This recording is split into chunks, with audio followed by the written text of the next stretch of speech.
Hi everyone. So today's agenda is about learning Aura. Now this tutorial will help you learn everything that is most commonly used and that is very important for you to learn Aura in able to work with Aura components. And also nowadays, because people use LWC, but still there are projects in which the old code was written in Aura components. So in able to understand what is happening. Also this tutorial will really help you, but it is not going to cover everything in Aura. It will just cover the most important things in Aura. So let's quickly start. So these are the things that we are going to learn today. All the most important interfaces that you are always going to end up working with, how to fetch data from the server, how to create a record using Apex, calling Apex from Aura, how to edit a record, how to pass parameters from one component to other, and how to call one component from another component using Lightning is URL addressable and Lightning navigation. So let's quickly start. Now, the very first thing is whenever you will create a Lightning component, it will generate a component bundle. So I created a Lightning component. You can go to File, New, Lightning component, name of the Lightning component. And for now, I'm not going to check all these checkboxes, but if you do, it will add interfaces to your component and just click on Submit. That's how I created this Lightning component. Now, whenever you create a Lightning component, an entire component bundle gets created. I'll just give you a brief overview of what do we use each item for. Component is something that we use for the UI purpose. So whatever UI related stuff that you do it in component. Controller is something where we do the client side logic. Now, I'll be using these two terms very oftenly, client side, server side. Client side means anything that you do in the Aura component will be called as client side. Server side means anything that you do in Apex, calling Apex or getting something from Apex, that is called you're working with the server side.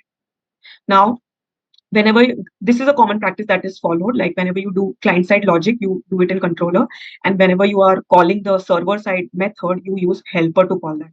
It's not necessary, but people do it that way. Style is used for styling. Documentation, you can use renderer. Now we are not going to go in the depth of the renderer, but I'll just give you a brief overview. Renderer in client side is to override default rendering for a component.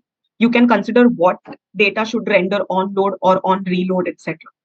Because renderer is not very oftenly used, we are not going to see renderer. The next one is design. So to make a Aura component attribute available for admins to edit in tools such as App Builder, add a design attribute. Again, we are not going to go in deep into that because that's not required. So let's quickly start.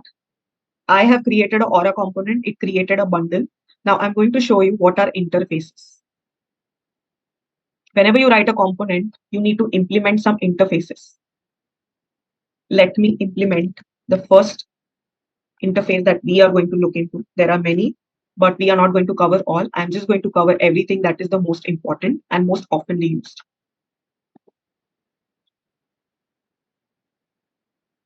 The first interface is Force Lightning Quick Action. Now I haven't saved this Lightning component yet. Now what is a Force Lightning Quick Action? Let me quickly go to account. And we have this generic button. Generic button is nothing but it was a quick action that I had created. Whenever I go to that button, or the quick action, I'm sorry, I'll have all the list of the Aura components in my org. But right now, like you see, the name of my Lightning component is Lightning component interfaces. So let me go here again. Let me find Lightning component interfaces. So you see, there is no such Lightning component. The reason is if you want to make a Lightning component available for being used in quick action, then you need to implement this interface called Force Lightning Quick Action. Let me quickly save it. Now, when I go to that quick action again, this time I should be able to find that component. Here it is. Now you can see it. You can implement it and save it. Now, whatever you write in that component,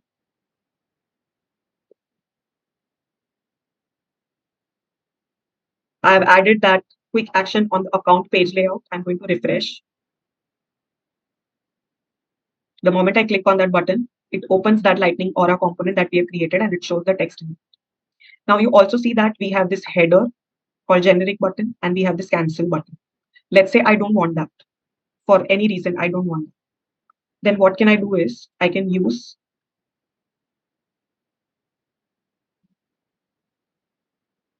lightning quick action without header. I cannot use both at the same time. Sorry, just 1 minute. I cannot use both at the same time, lightning quick action and quick action without header. I can just use either one of them. I've used quick action without header now.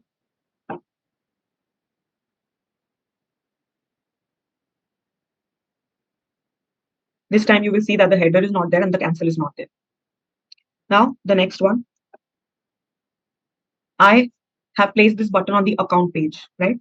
So I need to know wherever I place this button, it's not specific to account object. You can place this button on the record page of any object. Now, dynamically, I want to find out which object, on which object is my button lying. How do I do that? For finding that out, that which, what is the parent object on which we have this lightning quick action, we are going to implement an interface called force has object name, which will give us the object name.